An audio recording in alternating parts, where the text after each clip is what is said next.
Алло. Можно. Алло, здравствуйте. Здравствуйте. Анастасия Андреевна, наконечно. Ага. Я звоню из агентства по возврату долгов Oversquare Consolidation. Меня зовут Анастасия Александровна. Скажите, 12.10.87 год. Ваше дата рождения? Ну а чья же? Не ваша же? Нет, не моя. Я звоню по поручению МТС банка. У вас имеется задолженность в этом банке сейчас, минуту, по кредитной карте. 53 366 рублей. Но банк предлагает вам оплатить задолженность в меньшем объеме, то есть ввести только основной долг и проценты. Вам интересно это предложение, Анастасия Андреевна? Нет. По какой причине? Вы с суммами не согласны? Не могу знать, не знаю.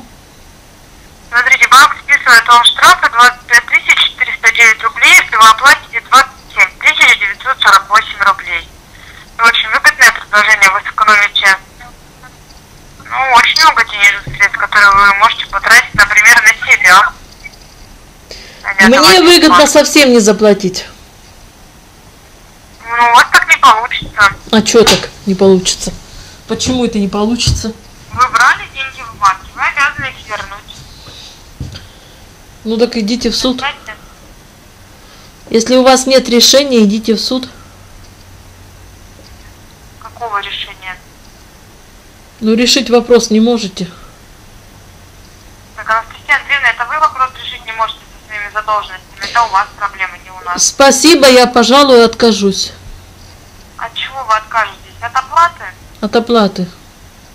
Ну хорошо, пока у вас есть возможность оплатить в добровольном порядке. Банк после отзыва вашего кредитного досье с нашего агентства будет уже применять принудительные меры взыскания. А там уже на усмотрение банка либо подавать на вас в суд, либо продавать ваш долг, либо все-таки передавать ваше досье в другое коллекторское агентство.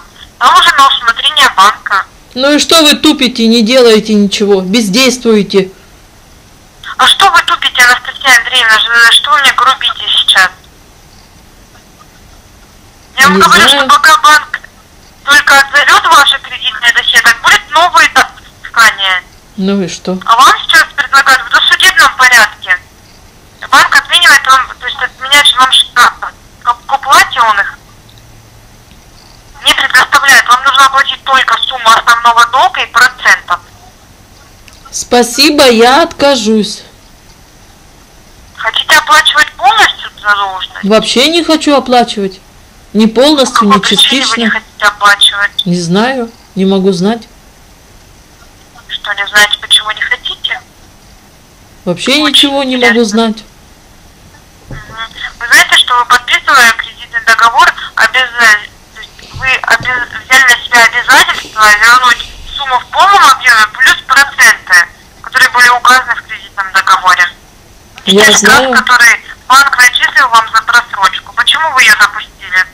Я знаю, что вы мне морочите голову.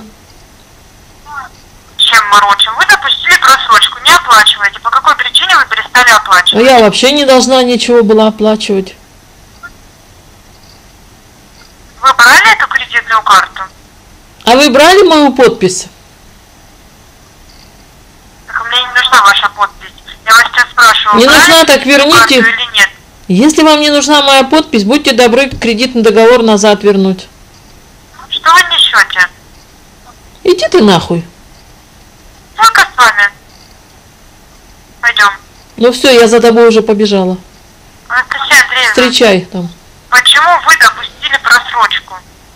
По кочану. Вы можете отвечать адекватно на вопросы? Спасибо, я отказываюсь. От чего вы отказываетесь, Анастасия Андреевна? Я вам не предлагаю кушать для того, чтобы вы отказывались. Я вам говорю, что вам нужно, вы обязаны это сделать. От этого не отказываются. У вас есть адекватные причины уважительные. Причин уважительных для неоплаты у вас нет.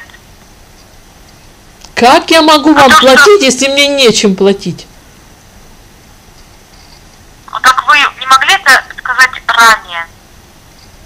Как это не могла, когда я это уже сказала? Вы мне говорили 150 раз за сегодня, что вы не хотите оплачивать. Конечно, не хочу, потому что нечем. По какой причине вы допустили просрочку? Не знаю, не могу знать. Интересно, вы перестали платить. Не знаете почему? У вас, может быть, работу потеряли, либо у вас сократились доходы. Ну вот я сейчас все брошу и заплачу вам, побегу. До 2015 года вы оплачивали, а потом резко перестали. Но я сожалею, что оплачивала. Хорошо, видимо, у нас не складывается с нами общение. Как будете общаться с другим сотрудником, возможно, вы найдете общий язык. Либо будете общаться с выездной группой взыскания уже лично. Вы отказываетесь от платежа, я вас правильно поняла? Конечно, конечно. Все, у меня нет к вам больше вопросов. Всего доброго. Ну, давайте.